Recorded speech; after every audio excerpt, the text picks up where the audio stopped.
কিছুদিন ধরে কলেজও বন্ধ ছিল আর ঘরে বসে বসে বোর হচ্ছিলাম, কোনো কাজও ছিল না। তাই হঠাৎই ভাবলাম যে একটু নেল পালিশ লাগাই। আমি নেল পালিশ বেশি লাগাই না, মানে এত ইন্টারেস্ট যায় না আমার নেল পালিশ লাগাতে, কিন্তু আজকে বসেছিলাম তাই ভাবলাম যে একটু নেল পালিশ লাগাই। তাও নেল পালিশ লাগাবো যে সেটাও একটু নর্মালভাবে না, একটু অন্যরকম করে লাগাবো ভেবেছিলাম। আমি ভাবছিলাম যে একটু নেল আর্ট করব।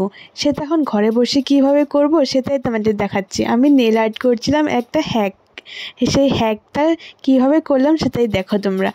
আমি একটা চুলের কাঁটা নিয়ে নিয়েছি, সেই চুলের কাঁটাটা দিয়ে আমি এখানে আর্ট করব। ছোটোবেলায় আমি অনেকবার এরকম করে করেছিলাম, কিন্তু তখন তো আর ভিডিও করা হতো না। তো আজকে ভাবলাম যে এটা একটু ভিডিও করে রাখি। তো আমি আস্তে আস্তে খুবই মনোযোগ দিয়ে সে ড্রয়িং করছিলাম। এটা করতে কিন্তু খুবই ইন্টারেস্টিং লাগে। যদি এটা শেষ হওয়ার পরে উপরে একটা হোয়াইট পেইন্ট করা যায়, মানে ওয়াটার যেটা নেল পালিশ হয় সেটা দিলে তো আরও ভালো লাগে, কিন্তু আমার কাছে সেটা ছিল না। তো আমি জাস্ট নেল পয়েন্টের উপরেই আমি এটা ড্রয়িংটা করছিলাম। তো তারপরে দেখো আমি কী সুন্দর করে করে নিজেই খুশি হচ্ছিলাম। আর ইট ইজ দ্য ফাইনাল।